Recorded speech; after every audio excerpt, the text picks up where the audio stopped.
Hello, I'm Rebecca McLaughlin, and I am a traditionally published young adult author. My first book comes out in January 2020, Nameless Queen. Pre-order available now. Okay, self-plugging aside. Today I want to talk through 3 unusual outlining methods that I have used and that have worked for me. Now, outlining is used largely at the beginning of the writing process. So at the beginning, when you're starting a story, you're trying to conceive of it, people will often create an outline to help them plan out the stages of the book so that writing it is easier. It functions as a guide. My first introduction to outlining, however, was less the beginning of the book and more the middle of massive revisions with my editor at my publishing house. So it was sort of a trial / baptism by fire type of deal. But I learned a lot. There are a lot of resources out there for how to outline a book. A lot of them go by the 3-act structure. Some of them do story beats structure. And for me, it's really just about how to gather cohesive thoughts to get the plot from point A to point Z. You want to take your story from beginning to end and make it make sense. You want to prove to yourself that everything flows logically, and then you can start looking at that structure and saying, cool, now is my character growing and arcing at the right point? Are the thematic beats hitting when I want them to be hitting? In my journey, I have discovered 3 methods that are unusual and that have worked for me. I think, like everything, your method for writing and your method for outlining will grow and change over time. And sometimes what you need for one project isn't what you need for another. I'm going to tell you about the methods I had in order of most normal to weirdest. Yes. Okay, because the most normal one is doing kind of like a 24 chapter structure, verbalizing, and then emojis. Yes, there's a version of outlining I did that involved basically emojis. We'll get there. So first I want to talk about the 24 chapter structure. That's the method I used when planning out my second book, which is the one that I'm planning and working on and outlining right now. Now, I actually went through 3 independent methods of outlining to outline the current book I'm working on, but I'm only going to talk about one of those, the one I started with, which was a 24 chapter structure. And the way I started that was with, wait for it, an Excel table. Now I know for a lot of you writer folk out there, Excel might not be your favorite of the Microsoft Office tools, but as a person who is obsessed with graphs and numbers and charts and trends and data, such as myself, tables and like a clear structure just clicked with me. And I'm going to explain it and hopefully it'll click with you a little bit too. The way it works is you have an 8 by 3 table. So that's 3 rows, 8 columns, and you can make them as big as you want or as small as you want. I recommend a moderate size to fit a few sentences maybe per cell. And you can also create this table in Microsoft Word if you actually don't have or want to use Excel. Anything that gets you a table is fine. What's great about this is that it toes the line between text-based and a visual structure, and that's one of the things I like about it so much. What you do is you dance. You don't dance. I'm sorry, I got distracted. The great thing about 24 is how divisible it is. So if you plan your book in 24 chapters, which by the way, it does not have to stay at 24. Mine, now that I'm in later stages of outlining, has already dropped down below 20. But what 24 chapters gives you is you can do a 3-act structure by having 3 rows of 8 chapters. You can do a 4-act structure with 4 rows of 6 chapters. You can break it in half, 2 rows of 12 chapters. Or a couple other ways that are a little bit less helpful, like 12 rows of 2 chapters. Less good. So here's how I approached working in the table. I said, cool, I know approximately where I want the story to end.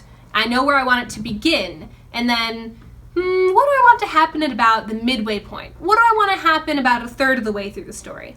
So asking those questions let me kind of build the structure modularly at a very high level. So I could put spots on the table in terms of, yes, I want this to happen here, this to happen here, and this to happen here. Like those are the only things I know I want to happen.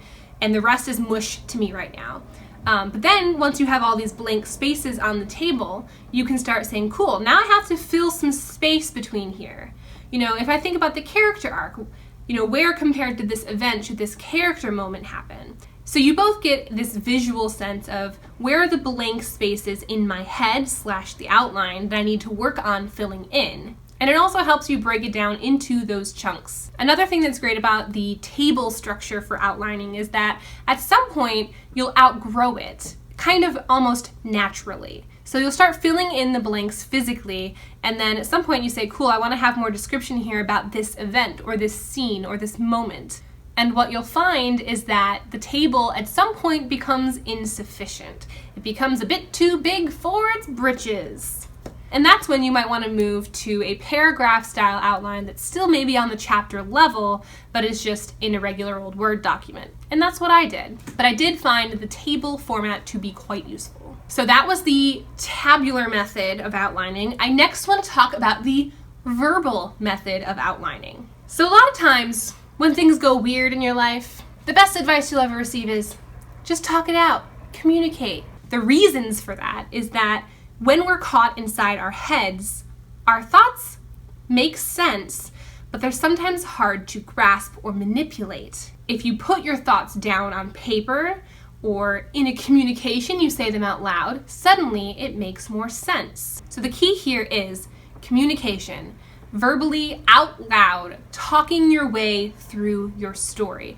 Now, this can come with a level of discomfort if you're not the type of person that likes to talk about your work with other people.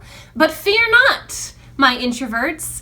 I have advice for you, and that advice is talk to yourself, which can sound like bad advice because it kind of sounds like I'm encouraging you to like indulge in like strange behavior. But really and honestly, I do this all the time. On my phone, there's a voice recording app. You can communicate just out loud, record it, and then listen to it later. I know what you're thinking. You also don't like hearing the sound of your own voice on a recorder, but it's that or talk to another human. So those are my two best options. Pick one.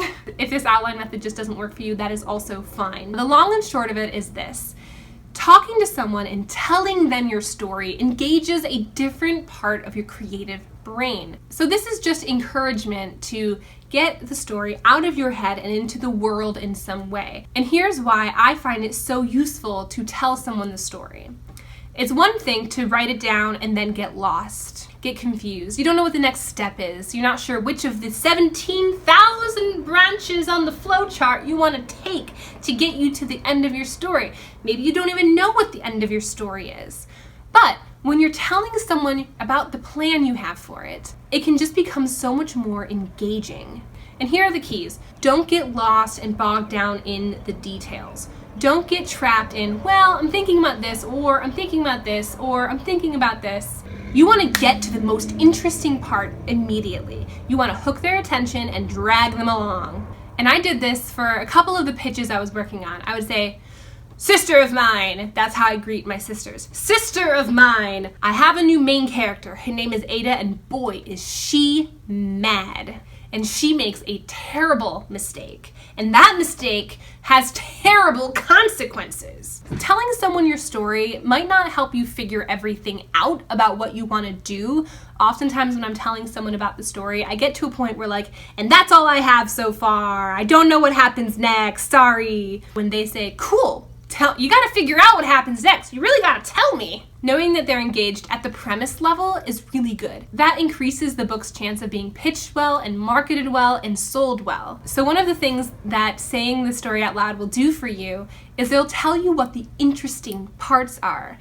Not just because those are the parts you want to share, but it's the parts people get interested in. And getting that feedback in terms of, ooh, good twist. Getting those pieces of feedback will really help you hone in on the pieces of your story that excite you, that excite others, and that you want to get back to. So that can help keep you motivated, and it can help you get into the spirit of your story. So the third strange method for outlining is emojis. I know this is weird. Bear with me for a moment. So on Twitter, a lot of times you'll see people will describe the plot of a book using just emojis, and once you've read the story, you can kind of make that make sense. And I'm not recommending you try to outline your entire book using literal emojis, because I think there probably just aren't enough. But using that foundation, you can do a visual outline using symbols. I'm going to show you a little bit of the one I used when I was revising Nameless Queen. It probably won't spoil anything for you, but who knows for sure. If my agent and editor are watching this, they're like, please don't spoil your book for your readers. And I'm like, oh, I probably won't. It'll be fine. Let me just find an innocuous page. So one of the interesting things about mapping out a story with symbols is that you can assign symbols to certain things. So for example, and I'm just going to tell you what one of these things means. This means a prison cell, and this is escaping that prison. This is how I got to a place where I understood how I wanted the events of the story to occur when I was writing an outline for Nameless Queen. And that outline, as I mentioned earlier, I've made during revisions. So I was replanning a lot of the story, and this really, really, really did help. And some of these are like actual emojis, like this guy here. That's like obviously the side-eye emoji. Like, you know something's up, they know something's up. Yeah, I don't even know if I understand this now. I do know that in my dot journal, which is all about organized thoughts, I have the final emoji outline, which I will not show you because it will spoil things for you. The thing that this emoji outline method did for me is that you can't say too much about a particular scene with just images. So you're by definition creating something that represents a scene symbolically as opposed to going into too much description. So it really locked things down in terms of the events of the story. It was almost like storyboarding for doing graphic media, like cartoons, graphic novels, or video sequence. So it helped me visually break down and assign importance and meaning to the events of the story. Because when you only give yourself like 2 to 5 emojis per scene or per event in a chapter, it really forces you to look at it from both a high level and a simplistic viewpoint. And I don't know about you, but sometimes when I'm looking through an outline, if it's very dense with text, it's hard for me to comprehend quickly what's going on. I have to read the whole thing to remember what's happening between these two scenes. But an emoji, a visual, a pictorial outline, it's very quick to comprehend, as long as you're familiar with all the symbols that you've used and you haven't forgotten what they mean, of course. Okay, so here's one of the things I do recommend you do. Create and assign an emoji to each of your main and secondary characters, including your villain. Create and assign an emoji or symbol for the main locations. I then used specific symbols for showing the passage of time or the movement of characters from one place to another. And then I would also have specific symbols for this was a fight between these two characters, or this is an argument. Here's where they have a lot of dialogue or a bit of backstory coming through. Doing this, it focuses less on the descriptors and more on the people, places, and actions. And people, places, and actions, for the most part, make up your story. This method of outlining doesn't do necessarily a great job in terms of identifying character arc or thematic arc, but it's really good at saying what happens when and with whom. So for example, and that example is, how do I put my face on screen at the same time? In the morning, main character and their little sibling, little brother, decide to go to the store. When they get to the store, so they go to the store, the main character is surprised to find, magnifying glass, a bug that is also surprised to see them. I didn't say this was a good scene story. I just said it illustrates the point relatively fine about how emoji outlining works. The bug starts a fire in the grocery store. It's a magic bug who can make fire. It's kind of like a lightning bug, but for real. So the main character, the little sibling, and the bug run away, but to who knows where. Characters in books don't often do the right thing, but they do often do the most interesting thing. And this is why stories are often interesting, entertaining, but not always good for like how to live your life. My friends, if you have a magic bug that causes fires in stores, don't just run away from the scene of the crime. Stay, talk to the fire department, maybe engage a high-powered scientific research group to find out why this bug, of all the bugs, can start fires.